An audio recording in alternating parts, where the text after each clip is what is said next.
We're live here in Indianapolis. It's live from the Combine, presented by Moody's, taking a look at Lucas Oil Stadium, of course, where the Combine takes place every single year on NFL Network. Here inside the Convention Center is Ethan Greenberg, Eric Allen, joining us batting leadoff here, Jets General Manager Darren Musi. Musi, nice of you to join us. Appreciate it. Appreciate you guys having me. What's it been like the past month or so? Oh, it's been a whirlwind. It's been a blur, but it's been really good, and just getting more and more comfortable every day in the building, around the people, and getting to know the coaches. So it's been really good. Well, we won't blame you if you don't remember our names in like a couple days, because I figured you have to introduce yourself. Should be wearing name tags out here. Yeah, but really, because like, what is this process like for you to not only move across the country, but to get scouting staff together, learn what kind of how they evaluate, and marry that with what you want to implement here at the Jets? Yeah, it has been, to start, a lot of names and faces. I'm still learning every day.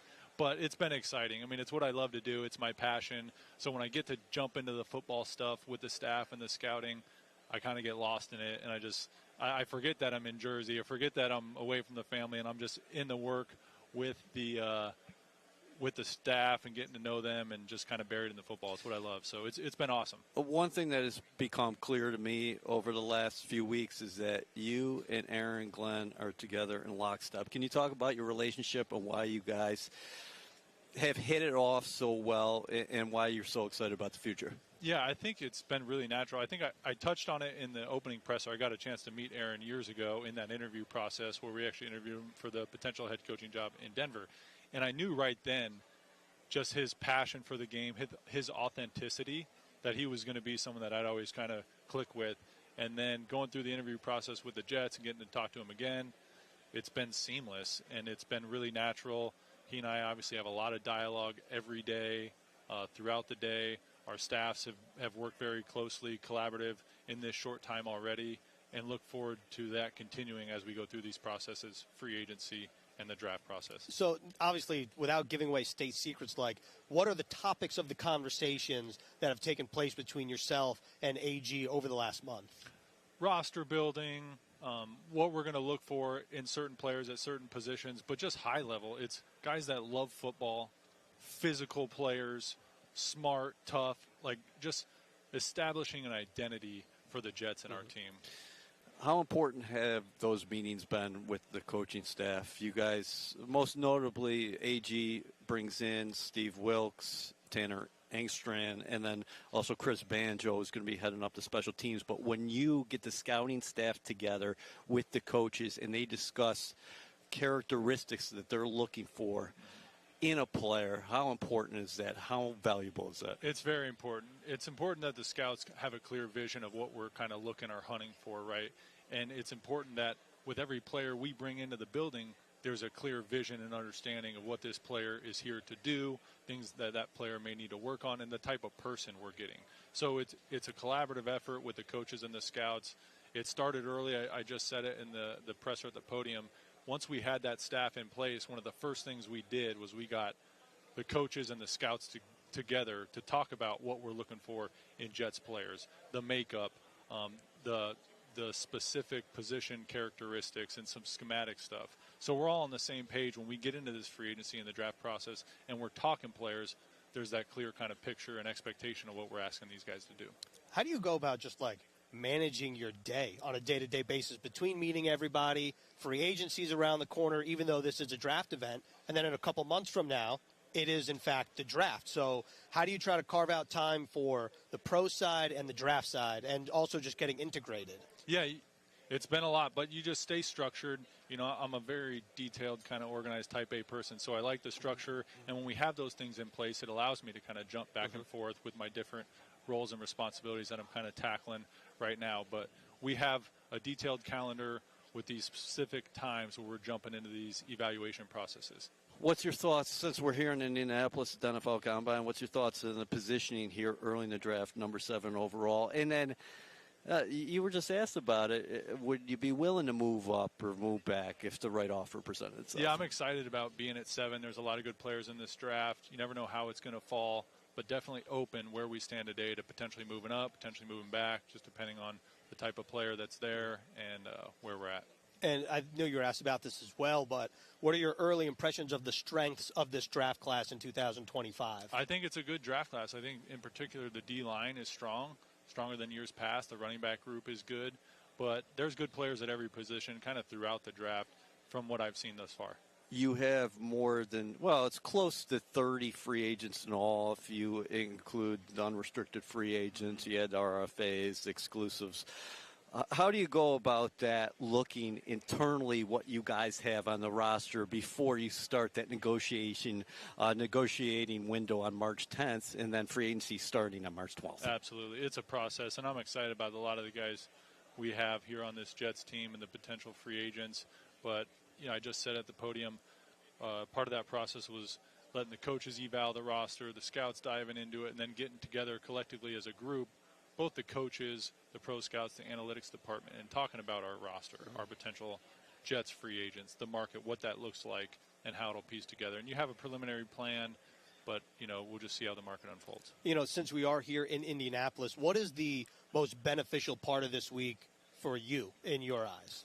I think it's a great opportunity to get around these young players. Any touch point we get with these guys, we should take advantage, and we're doing that with the formal interviews that started last night and the informals. Like I said, every chance we get around these young players and learn them as people and kind of get into their mind and how they think and their capacity with FBI is a great opportunity, and I'm glad we're here. How would you describe the current landscape at the quarterback position for this organization?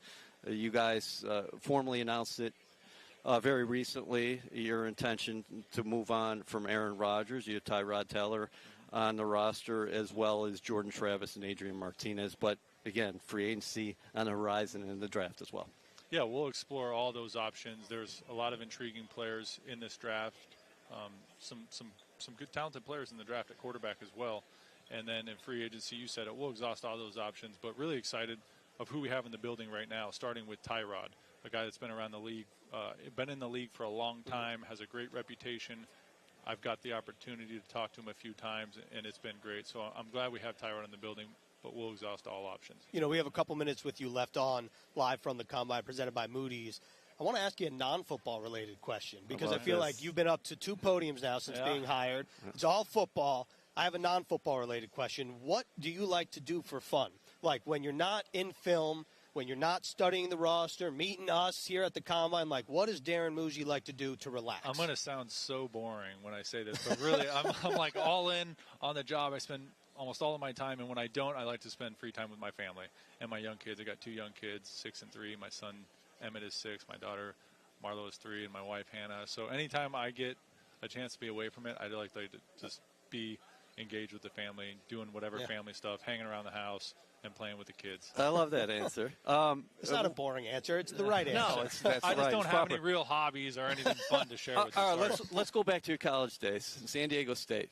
What happened? You go there at quarterback position. I guess you were unseated by a guy by the name of Kevin O'Connell, and then you finished up as a receiver? I did, yeah. So I got there as a quarterback, competed with Kevin. Eventually, when he won the job, I wanted to get on the field. So whatever I could do, I actually still prepped in the quarterback room, but was playing wide out on game days. So made the transition, to wide receiver, but kind of still took practice reps at quarterback and had that for a few years, and then got sandwiched between Kevin O'Connell and Ryan Lindley. So 2 pretty good ones. Fun fact also that I think some know, Tanner Engstrand was actually in that room with us for a few years at San Diego State. So it was a good room with Kevin, Tanner, myself, Ryan Lindley. Is it weird for you now having – one, like at that time, you're now on the same team with the new offensive coordinator. And also, like, did you and Kevin ever envision this for yourselves, like to go into the coaching and the general managing side of things? I don't know. No, I don't know that we ever envisioned it or really talked about it. But obviously we both had high passion for the game, loved the game, kind of knew we'd always be in it. And this is where our paths took us. So it's unique. Well, give us a scouting report on Mooj, the player coming out at receiver. Not good enough. Let's just say not good enough to play in the NFL. Big red zone big threat? Possession, wide out, typical. You could write the script right now. Yeah. Right? What about the high school report, though, for the quarterback? Yeah, dual threat quarterback, athlete, All right. Formal interview is going to continue. Workouts, obviously, later this week. Don't give away state secrets here, but what do you want to get out of a player when you do have that limited exposure with them in a formal setting. Yeah, in the formal setting, we just really want to get a good feel for the person, the personality. Is he going to be a fit for our building, for our staff, for our current roster? Is he going to come in and fit the culture? And then also really kind of diving into his FBI, his mental capacity, his knowledge of the game. It's hard to tell in this short time, but you can get a good feel for some of these young players in that setting. And like I said, every touch point we get, we're going to take advantage of. So we just get a better feel and exposure. All right, there you have it. Darren Muji live from the Combine presented by Moody's. Darren, we appreciate the time. Enjoy Thanks, the rest of the Thank week. you. And let's hear from Coach Glenn's press conference right now.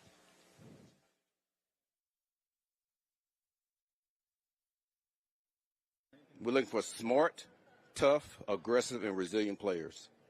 All right, we're going to do everything we can to find those guys.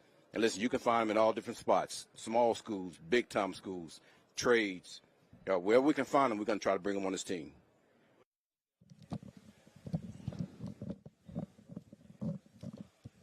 We're here live from the Combine presented by Moody's. That was the man of the hour. Now he's sitting with us, making sure he's properly hydrated here in Indianapolis. A lot of saying hellos, including us on the show. AG, very nice of you to stop by. We appreciate it.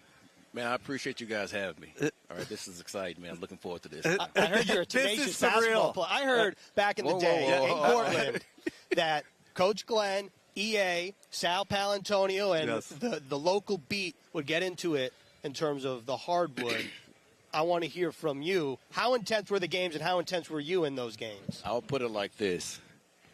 If I can take all those men and put them on the team, because of how highly competitive they were, I'll take them. I'll put it like that. And what's this? Those were exciting times, man. And we used to get after it. I'm sure you did. What's fun. AG the basketball player like? The point guard. Point guard, that's right. Listen, dribble drive, right? That's what I'm good at. Spot up three every now and then, all right, from the corner, right? That's my shot. Yeah. And play defense. Tenacious defender. Tenacious defender. Get after everybody. He's the kind of guy who's like, you're playing intramural ball or you're going across the street and you're playing. He's picking you up full court. There it is. You have to. And then he's in your ear. What was that? Who was the coach from Arkansas? I know who you're talking about. Nolan Richardson. Nolan Richardson. 40 minutes of hell. 40 minutes of hell. That's what you're going to bring to the football field. No we know doubt. that. So your combine, yeah, 1994, that was at the old Hoosier Dome. Yep. Yeah. What are your memories coming out of A&M? I remember just answering a lot of questions about who I was as a person, personality, demeanor, the medical. All right, and then the train station was out of control back then. But it was a good time. Man, I was grateful to be in that situation. And I just remember Antonio Langham.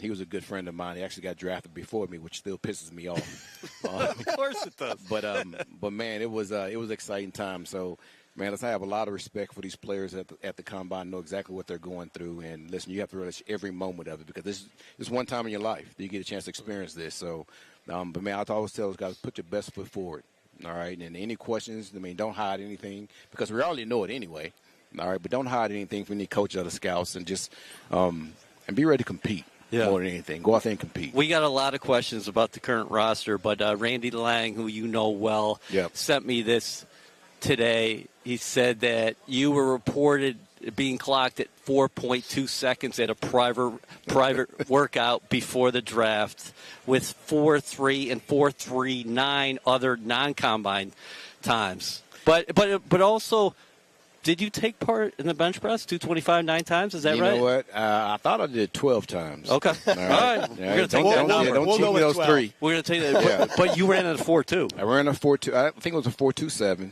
and I think my other one was a 4.32. And that's what I knew I could do. I can run. All right, I can run. I can cover receivers. Yeah. All right. And listen, I want to show that I can do that. And to me, if you're fast, you're fast. So go run. Yeah. All right. So that's why when a lot of guys that don't run at the combine, I'm like, wow, you fast already. So just show them that you could do it. Yeah. All right. So, and I want to show everybody I can do that. And I want to show everybody I can cover receivers just by my tape also, and I can catch the ball. What do you try to figure out about these college prospects while you're here? Obviously, like you said, the 40 speaks for itself. But when you get these Are you the type of person that leans more to the tape, or are you trying to get to know them as a person? Well, I think that's important to lean to the tape, but it's also important to get a chance to know the demeanor of the player, or his personality. I mean, how they go about seeing football, how smart are they, how can they adjust to things that's on tape that when we show them, and even if it's things that they really don't know, I mean, do they just understand football?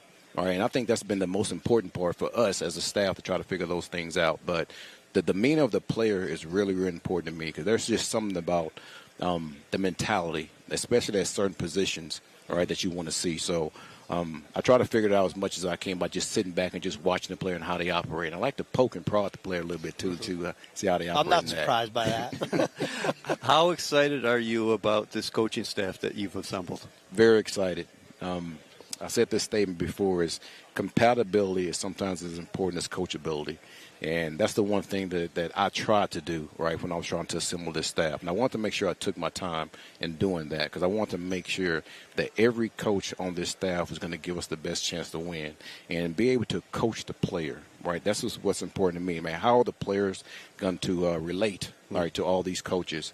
And listen, every coach I have is not the biggest name coach, right? And that's and I actually like that because I think a lot of times in this arena we just go get named coaches. Right, but there's a lot of good coaches in this league, from high school to Division II to the big colleges, even some of the assistants on other teams.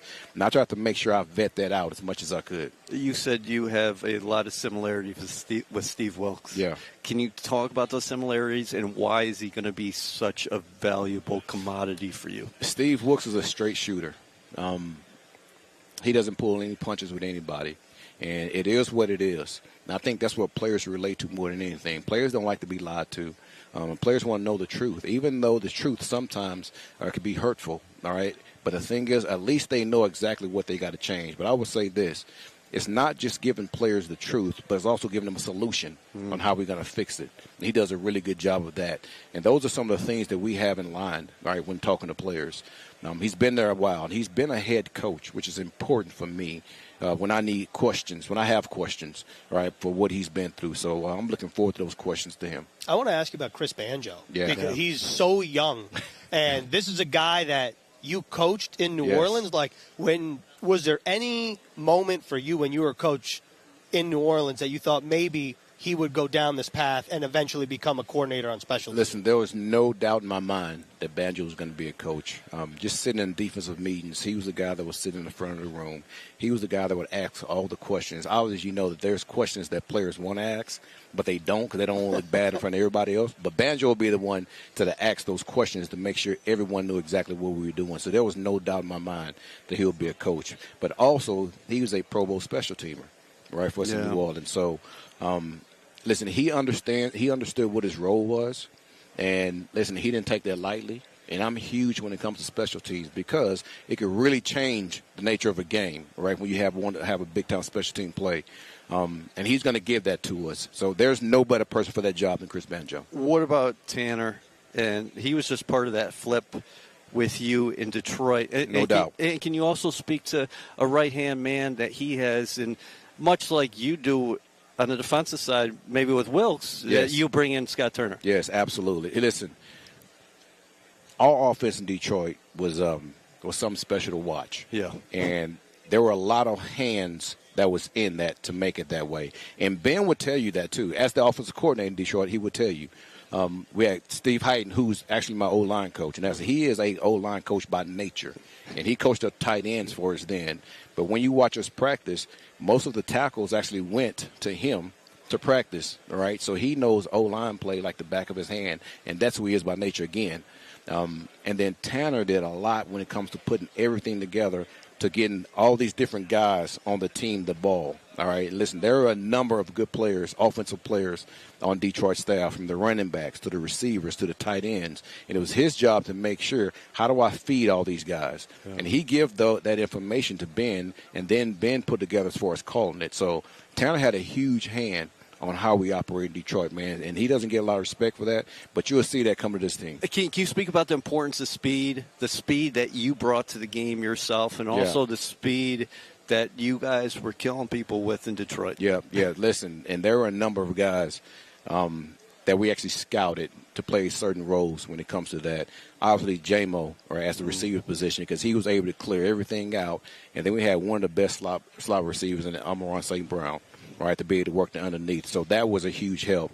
And then the 1-2 punch with the running backs that we had. Man, we had the hammer, right, and then we had the guy that could just take it to the house anytime he gets the ball. So I think speed puts fear in the defense, especially at the certain positions, but allows everybody else underneath to be able to work and be able to make plays. Look, we could talk to you for hours about a number of different things, but I'm curious from your perspective. You get named head coach of the Jets. Yep. To develop relationships with players, are you trying to text as many people as possible and hear from players? Like, what's your process like at this time of the year where you're January, February, to start to get to know your guys? Well, listen, just to call each one of those guys and just introduce myself. And more than anything, man, just be authentic. Just be myself. I think that's the one thing that players figure out really quick, if you're a fake or not. And that's something that they don't have to worry about with me, because I'm always going to be myself. And listen, I'm the very demanding coach, but I'm not demeaning. And I say that to every player. I will never disrespect them, but I'll let them know exactly where I stand. And I want to know where they stand, too. You know, so the communication between me and the players has been really, really good. And they appreciate that. You know, I'm not going to pull any punches with them. I'm going to let them know exactly how I feel, exactly how I want to run things, and then we just go from there.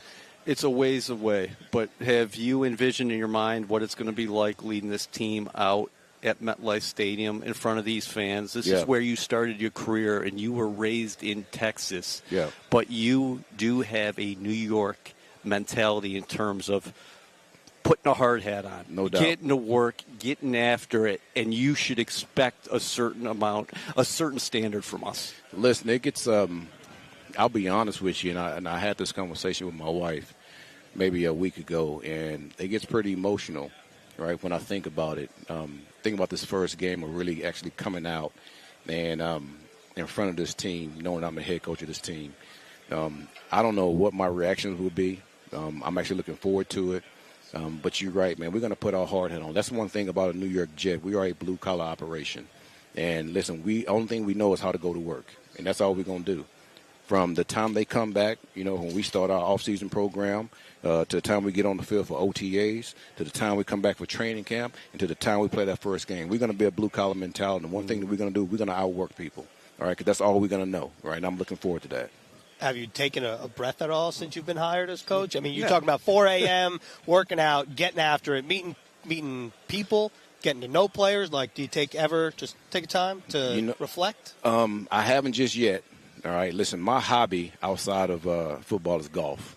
Very nice. And I'm not saying I'm the best player in golf, but I tell you what, I'm going to compete my ass off when it comes to it. All right, so, but, man, I'm just telling you this. I'm so grateful to be in this position. I really am, and with this team. And I think everybody knows I love this team. And it was meant to be. It was meant to be. Just like, you know, when getting ready to come out for that first game, I'm looking forward to that. But I'm excited about this opportunity. I really am. Well, you got some busy days ahead. Is it March 10th, negotiating period starts. Free agents. I know you're talking to your own internal free agents. You're here for the draft. Yes. A lot of work to be done. It is. There's a lot of work to be done. And me and Mooj are going to put our best foot forward to make sure we build this team the right way. And each step, all right, we have a plan, and there's a process on how we want to make sure we get things done. And listen, the greatest thing about what's been happening also, and I didn't even mention this, is just the communication that me and Mooj has been having throughout this process has been outstanding. He's a very bright man. We see things exactly alike, right? Even though that sometimes we may differ on opinions when it comes to a player, which is a good thing because no one wants groupthink. All right, and I think that's how you get the players right, when you do have difference of opinions.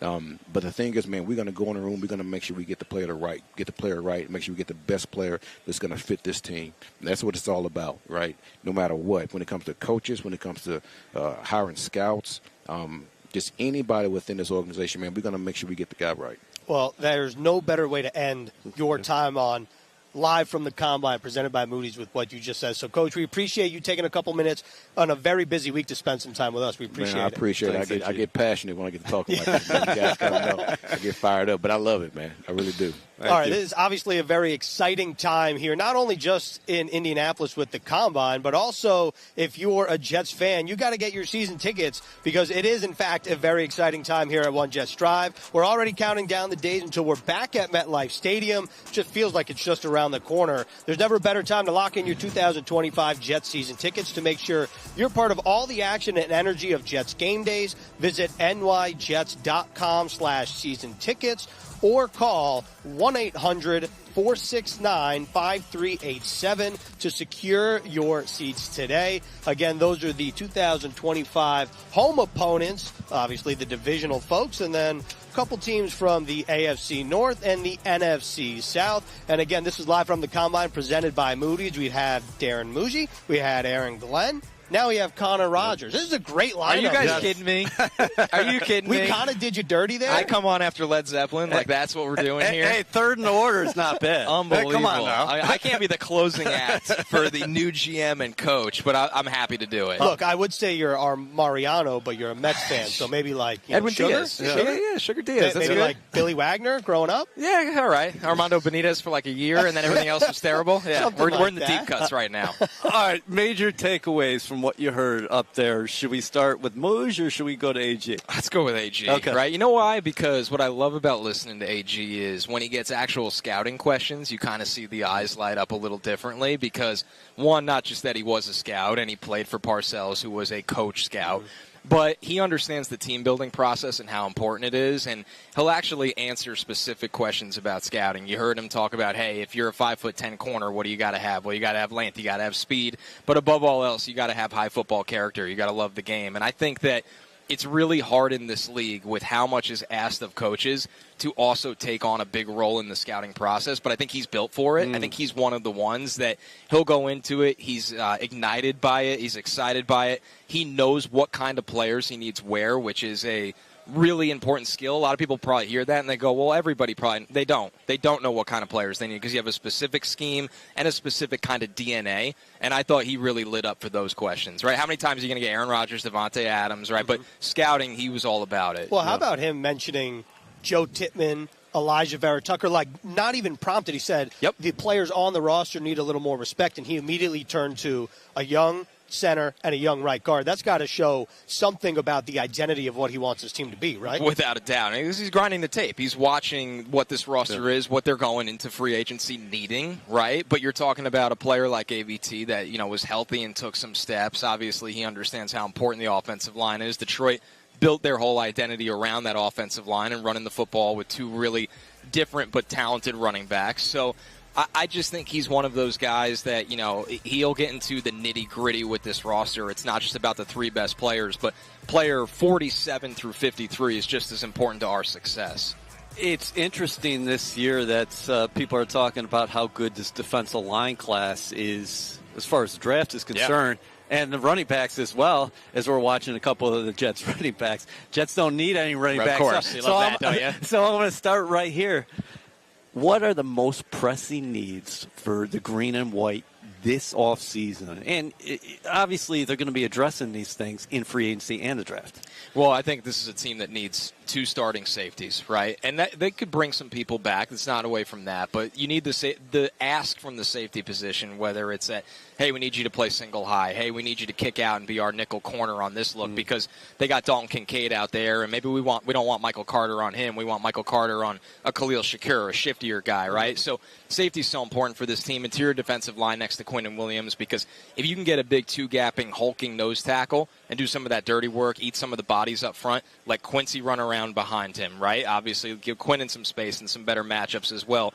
I think this is a team that's going to be really in on improving the tight end position or getting more depth out of the tight end position where they look at it and go, we want to be multiple. We want to line up in 12 personnel. The Lions ran, I believe, the second most 12 personnel in all of football, two tight ends on the field. They want to be able to show run looks build the run game, and then run play action where your tight ends can run the seam and get over the top of linebackers and throw the ball down the field. How many times have we seen that with Sam Laporta? Look at the teams that were left in the big dance, right? The really good teams get so much out of the tight end position, both from a blocking perspective and from a throwing perspective, because you could really vary up your looks. So I think that's going to be a big one for this team. I mean, you guys don't need me to sit here and talk about quarterback, right? Everybody else is going to be able to do that. So I think number 2 wide receiver could end up being a really big spot for them, depending what the future is for Devontae and how that player complements a guy like Garrett. Where do you want size? You look at Ted McMillan at the top of this draft, 6'5", jump ball skills, red zone skills. Jaden Higgins on day 2 from Iowa State, Senior Bowl guy, another 6'4" wide receiver that's caught 1 million touchdowns the last 3 years. So they need a lot, but it's solvable, I think, between both free agency and the draft, because the draft has the depth of the areas they need. You know, I'm interested to see, and I'm sure you are too, just what is the process of Darren Muji in free agency? Like, how aggressive, how passive, I guess, would be the antithesis of that. And, like, he was asked about it, and he said, we have a plan. He's not going to go look for it elsewhere.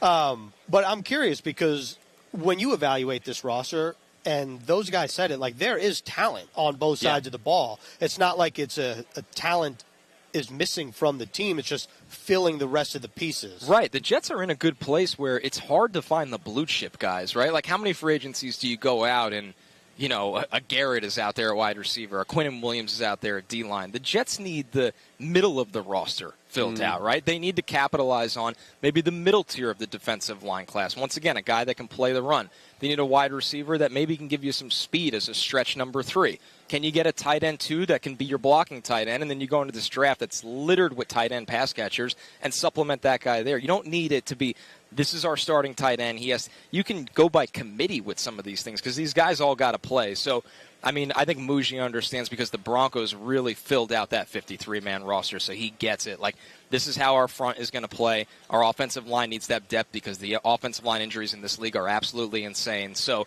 I mean, of course, they're going to hold the cards close to the vest, but one thing he hinted at is it sounds like Aaron Rodgers would be a post-June 1 cut, which gives them more money this year rather than the following year, which you would think they have their reasons for that. Maybe they want some more of their guys in this free agency to spend some money on to kind of get this thing, like the culture change of it, going in the right way, a little bit of a jumpstart strategy. Do you anticipate them exploring extensions for 1 or 2 of their young guys who they have already circled and said, you know what, they're going to be foundational pieces for us moving forward? I think so. I think you have those conversations, you know, with a Garrett Wilson and with Sauce Gardner, because when you look at, they're both 24 years old right now. That's crazy. It's crazy, right? So you do these things. Teams, when they get into the jobs, they kind of look at it like this. They're never going to tell you, hey, we're not going to compete this year. And I think the Jets are going to compete this year. I think the roster has too much talent where it's not a throwaway year. Right. They're not looking at it that way. But teams look at it and go, if we pay this guy, is it going to line up with our window? Right? When you're 24 years old, that has to line up with your window. What are you sitting here and saying, hey, we're not going to be in the all-in window in 3 years when the guy's 27 in his prime? So you approach both those guys. You feel it out. You feel where they're at. I will caution wide receivers in this league, as we've seen, because we cover a lot of this with fantasy with NBC. They love to wait. They love to push it all the way till they're the next guy. We've seen it with Justin Jefferson and then Jamar Chase. They love to ride it out. I can't speak for Garrett Wilson. Maybe he doesn't want. Maybe he just wants the comfort now. But what is the number that he's ready for? And Sauce Gardner, I mean, when you have that many All-Pros this earlier in your career, you're looking to be the top-paid corner in the league, and that's just how it goes. But I would be very shocked if there wasn't conversations with both of those players. Okay. Yeah. And we were just taking a look at some of the defensive highlights from this past season, and some guys with expiring contracts there. Well, of course. especially the last guy, like Jamie Sherwood, is an interesting piece too, because I think a lot of people say, well, when you look at it now, does Jamie Sherwood, and really any potential free agent for that matter, Jets or not, match what Aaron Glenn wants, Steve Wilkes wants from a schematic perspective? And with a guy like Jamie Sherwood, like, do you feel like he's kind of turned into what the modern day NFL linebacker is? I think so. Listen, college safety, everybody knows, out of Auburn, who lived in the box in college, right? So you knew he could play downhill. He could, I like to say, kind of be in the arena with the heavyweights, even though you're giving up a couple pounds to those guys. I think it's tricky for the Jets, right? Because it's not one of those situations that you can go out and pay everybody. Right. Is his role similar to how they view Quincy's? Quincy's got one more year left on his deal. He's a sneaky 29. How do they view that?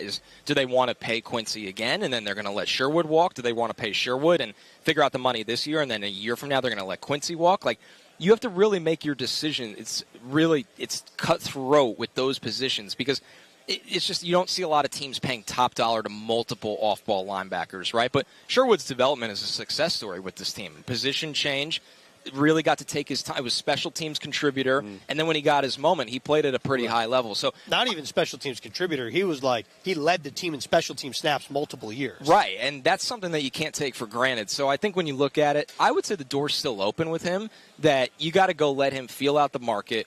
How do teams value him? And then you see if it aligns with you. People love asking those questions like, do you think this guy will be back? And sometimes, truthfully, teams don't know because they want to see how the league values them.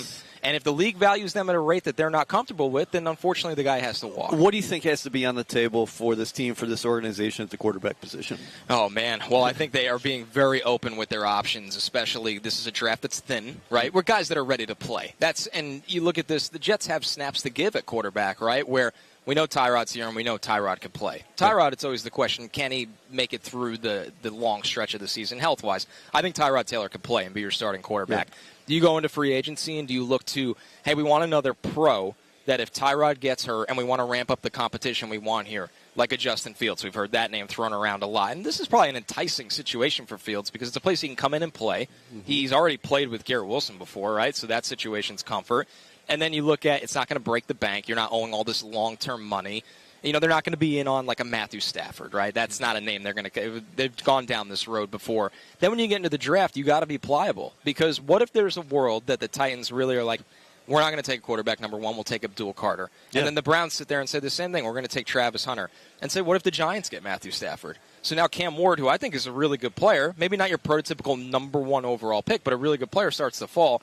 Can we go sneak up and get Cam Ward when we thought we had no shot at him? And if he needs to sit, we have Tyrod here. Like, that's why these things are so open. I don't think the Jets are a team that they're going to go trade 3 ones to pick number one in this draft and take Cam Ward. Like, they have too many needs, and there's no reason to have that kind of urgency right now. No surprise there when Muji says today that, hey, I'd be open to moving up, but I'd also be open to moving back. Right, that was a good caveat because it was like, oh, you would be open to moving up. And he's like, I'm also moving back. So I think you try to play the board and get some value. I think the Jets are, like, that second-round pick is going to be really important to this team. When you look at it, it's probably a starter, right? I mean, when you look at that top 50 pick, that could be your starting right tackle. That could be your number 2 wide receiver. That could be your starting tight end. That could be the guy lining up next to Quinnen Williams. How comfortable are you just giving that away? You're not going to solve all these problems in free agency. So, and that doesn't mean it's off the table because we can't move that pick for Cam Ward. But I think it would have to be a really beneficial situation for them to kind of make that move.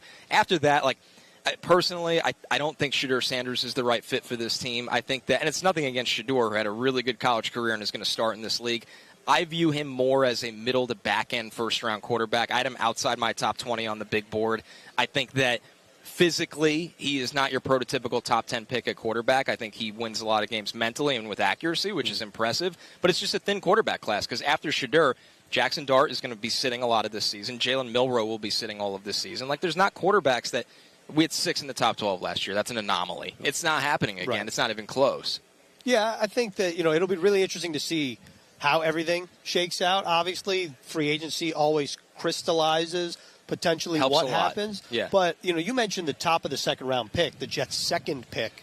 I'm curious from your perspective. 42 overall, right? Yeah, wouldn't surprise you if Darren Muji and company decide, you know what, there's someone there between 27 and 32 at the end of the first round, potential quarterback, potential just impact player. Yeah. Let's take some of our later picks and move up and secure our guy. And you get the 5th-year option, which is a nice bonus. Yeah. I mean, look at how fortunate are they to have that with Jermaine right now. Jermaine lost basically this season due to injury, but we're talking more contracts with Garrett and Sauce rather because Jermaine has that security of having him on the 5th-year option. So that's a benefit as well, and I think the back end of round 1 will obviously have some talent fall. I look at Malachi Starks from Georgia, a safety that's played a lot of different coverage roles for that defense and done it at a high level.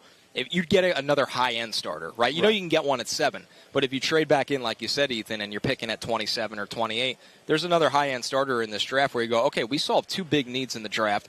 We got 4 starters in free agency. Now we're getting a little closer where we think we could win some games with Tyrod Taylor, and we're pretty confident in that. Is there a chance that Graham is there at 7? Yeah, there is. There is. I think. And do you like the thought of that? Bearing him next to Quinnen. I'd run it in. You would? I wouldn't even think twice. It would be, for me, I mean, Jacksonville's obviously the team that he ends up at in a lot of mock drafts because it's a good fit. It's a need for them. He's a great player. The floor is so high with him, but I think people really underrate the ceiling. I don't think they realize the kind of athlete he is from an agility standpoint and getting off the football. And I think that his strength is at the point of attack. Like, you watch the Ohio State game this year, him and his teammate Kenneth Grant dominated that game. That team won the national championship, and they had no answers against those two in the middle of the defense. Graham he's hard-nosed. Like, when he gets in a room with Aaron Glenn and him, they'll get it, right? Yeah. They're the same kind of mental makeup. Mm-hmm. So if he's there at 7, the draft becomes too easy for you. I think him and Quinnen Williams give you a true foundation in the middle, and then you just have pieces around, and I think that's how they want to build it. So if Mason Graham's up there, and you said you're sprinting the card up? I don't even need to think twice. Okay, so, they still fax it in? I don't know how they do it. In my mind, I'm imagining you running the 40 to hand in the card. Yeah. What would your 40 time be? Oh, God. These days? I mean, that 10-yard split's going to be rough, fellas. You get me in the stance, I'm going to be like, might pull a hamstring after the first 12 yards. Maybe like 5'2", or is that I would sign up for a 5'2", and I don't think people realize how my God, fast it's all these about guys fly. I agree, but it's all about the start, It's too. all about the start. Can I get like a 2 weeks of training? Yeah, I got no start right now. You get some training, no doubt about that. I can't give you a number. Maybe I'll go home and embarrassingly time myself and shamelessly send in the 7-3. All right. Before we're going to have you make your case for one of these prospects, I wanted to ask you one more about the quarterback position. Which guy beyond round 1, into rounds 2, 3, 4, whatever, do you like in terms of, hey, I like him and I can develop him. I want to invest a little bit in him, and he's not going to be ready right away, but he's got a chance. Oh, I'll give you one on the defensive side of the ball, and Jacob Parrish, a corner from, this is kind of funny when you just have Aaron Glenn up here and then you watch Parrish play from Kansas State. 5'9", high school sprinting champion. I think he's 20 years old right now, early declaration. He's played on the outside of Kansas State. I think he'll play inside and outside at the next level. I think he's one of the stickiest corners in the class. Nobody talks about him. Nobody talks about him. It's because he's 5'9". He's got great ball skills. He's tough. He's wired differently. He's somebody that there might be a transition where you go, okay, you're a 5'9" outside corner, and we saw one of those play some pretty good football in DJ Reed for this organization for a little bit. Absolutely right. Not that different in that way. I think Parrish is going to be a really, really good player. You just might have to give him time to either, one, adjust to covering bigger outside wide receivers at the NFL level, or you're going to play him inside a little bit more. But, I think Michael Carter can handle a lot of roles in this defense that you can afford to take a guy like that and move them around and get creative. So I think Parrish, he's a first 3 rounds kind of player to me that everybody just completely forgets about. So get the cards. What about quarterback? Oh, man, that I want to develop? Yeah. That's a tricky one. You know what? I'll give you like a one way down the line. I would actually say probably Kyle McCord out of Syracuse. Yeah, there you go. Yeah, and I feel like now this is not a paid stint, by the way. Yeah, I knew you'd eat that one up because all you're hearing right now is Dart, Milroe, Will Howard had a really good year. Riley Leonard does some really good things. McCord was a Shrine guy, not a Senior Bowl guy, so right away you kind of think like, okay, where does he stand? I think he could sneak into day 2. Like if he goes in the 3rd round, would I be floored? He totally changed his game from Ohio State to Syracuse. There's a different comfort level, the accuracy, the confidence, a lot of touch at all 3 levels. He's somebody that if I can get him, in that 3rd to 4th range and let him sit, I'd prefer that option over a lot of the other ones. I love that answer. Yeah. Okay, so this is what we have. So, of course he would. Newhouse schools. Connor, very proud today. Yeah, they are very proud. You have 2 options here, okay? So this is a pro free agent deck. This is a draft deck. Well, you know where I'm going. Okay, you're going draft. Yeah, that's what I thought. Yeah. Okay.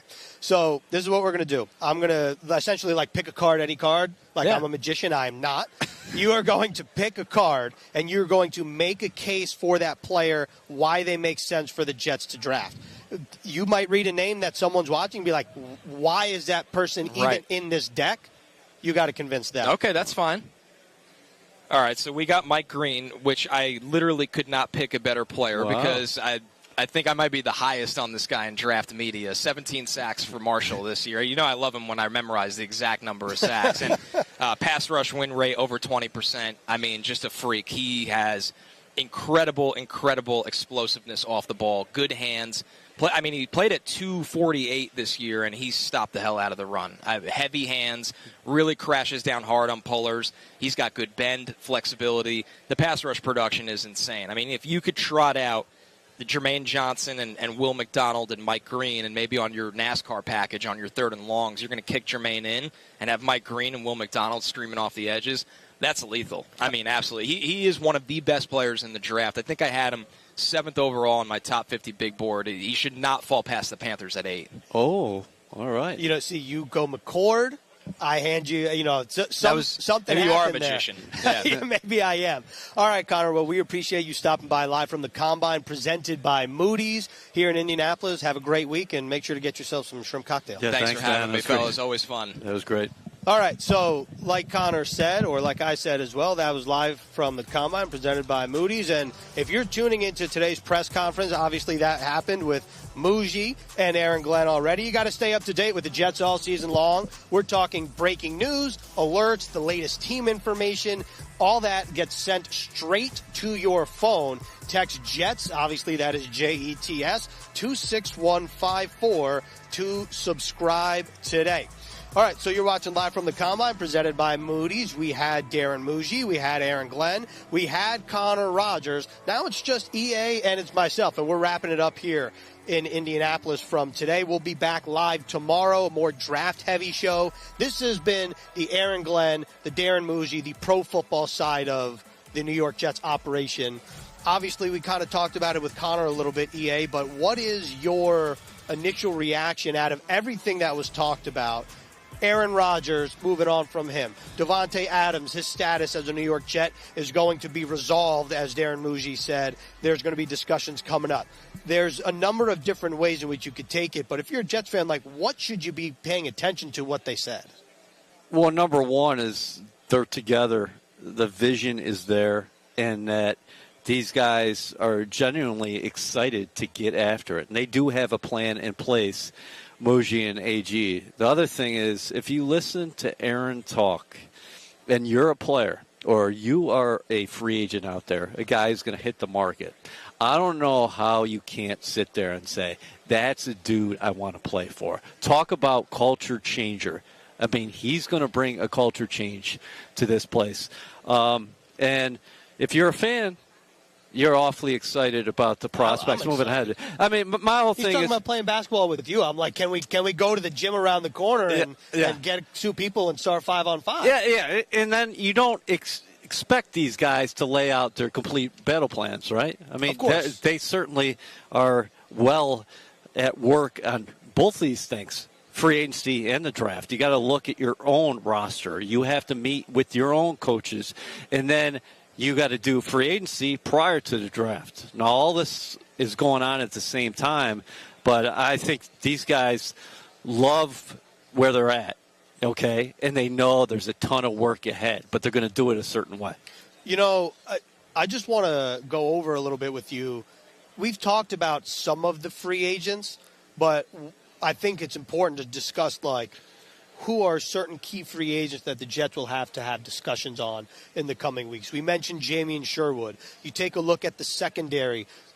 Connor Rogers was talking about how safety is a need. Well, Chuck Clark's a free agent. Tony Adams a restricted free agent. Jalen Mills, who came in and broke his collarbone, that's a free agent as well. Isaiah Oliver's a free agent. Ashton Davis, who played a large portion of his early career on special teams before being a turnover machine and limited action on defense, he's a free agent. Brandon Echols has been a great player for his role. He's also a free agent. I mean, you're taking a look at all these different pieces here, specifically in the secondary. Well, yeah, we're looking at defense right now. So you go defensive back. DJ Reed's expiring contract. I didn't even mention DJ Reed. Brandon Echols expiring contract. So what is that going to look like on the outside opposite Sauce Gardner? You mentioned the safety position.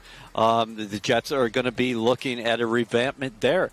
Then along that defensive line, defensive tackles. A lot of guys up who have their contracts expiring. So who's going to be lining up next to Quinnen Williams next year? And then Jamie Sherwood was the team MVP. He's a guy who kind of took the mantle from C.J. Mosley last year when Mosley unfortunately had to deal with those injuries, and Sherwood took his game to the next level, was a team MVP, but he's going to be probably getting multiple offers out there in the market if he does hit the market. Yeah, and the other thing about, a lot of, for example, safety, Javon Holland, the Dolphin safety, young player, talented player, he's going to be a guy that commands a lot of money. And kind of like Connor was saying earlier, is when you take a look at this Jets roster, there are blue-chip players on the team. I don't necessarily know if that's the type of player Aaron Glenn and Darren Muji would try to go after, just in terms of how established they are. But we'll see, because you would imagine a guy like that commands top dollar. Well, to your point, as far as blue chippers, I mean, you do have Quinnen Williams. He's one of the finer defensive tackles in football. You got Jermaine Johnson coming back from the Achilles next year, and he's ready to go. You got Will McDonald, who broke out in year 2 with 10-plus sacks. Then you go back at the linebacker position, Quincy Williams, sideline to sideline, all over the place. You got Sauce Gardner on the outside. You got Michael Carter, who's chomping at the bit to get back there after injury-plagued season. So you have a lot of pieces that you're going to be able to work with Steve Wilks here in his first year as defensive coordinator with the Jets. Yeah, and I think it's going to be really interesting to see what this team looks like in a couple months. But offensively, I think one of the bigger names that comes to mind, obviously, is Morgan Moses at right tackle. But another guy is Tyler Conklin. Yeah. Because Tyler Conklin's been a staple for this Jets offense over the last 3 seasons. And, you're taking a look at the rest of the guys here. Tyron Smith, it always kind of felt like it was a one-year deal, and in the true sense of the word, because of Olu Fashanu being drafted. Irvin Charles is coming off a major knee injury, but he's been a special teams demon for the Jets. You would hope and imagine that someone like that would be back. But, really the biggest name on this list, it comes down to Conklin and Morgan Moses. And, I don't know if Aaron Glenn knows Morgan Moses on a personal level, but knowing Glenn and knowing Morgan Moses over the last couple of years, it seems like they would be a good fit together. Yeah, and the number one question for this team, for this franchise, is what's going to happen in the quarterback position. We know Tyrod Taylor on this roster. He's a guy that both Aaron Glenn and Darren Muji have a lot of respect for. You do have Jordan Travis, who was on the NFI list throughout his rookie season. He's coming back. You got Adrian Martinez. But how is this team going to attack free agency at the quarterback position? Are they going to pick up one of those veteran signal callers? And then after that, when we get to late April in the draft in Green Bay, are the Jets going to select a quarterback? And how early are they going to take a quarterback? But you're right about the tight end position. Conk had 4 touchdown receptions last year. That was a career high. You look at the offensive line, Muji was very clear about it. He likes some of those pieces, multiple pieces up front. So they do have a foundation they're starting with. But right tackle, we're going to have to see what happens. Running back, you got to love where the Jets are at. Wide receiver, they have some decisions to make. Garrett Wilson is a star. We know that. One of 5 receivers in NFL history of 3 consecutive seasons of 80-plus receptions and 1,000 yards in each of those seasons. But what is going to happen with Davante Adams? And not only just Davante Adams, maybe Alan Lazard as well. Yeah, there are a lot of questions that we have, just not necessarily you and me, but if you're a Jets fan, like you just mentioned 2 of them, Davante, Alan Lazard, there's a lot that's going to take place over the next 2.5 weeks. Free agency, the negotiating window begins March 10th. You can actually sign March 12th. You can re-sign with the team whose contract is expiring, whatever. So there's going to be a lot of movement over the next couple weeks. That's all we have here from Indianapolis today. But 12:30 tomorrow, same time, live from the Combine, presented by Moody's, and that will be a draft-heavy show. We're breaking down the quarterbacks, like you said, or like we talked about a little bit. We're breaking down, is Mason Graham a good fit for the Jets? Who should they be looking for in what round? So make sure to stay tuned tomorrow, but thanks for tuning in today. If you missed the press conferences of Aaron Glenn and Darren Muji, be sure to check out NewYorkJets.com.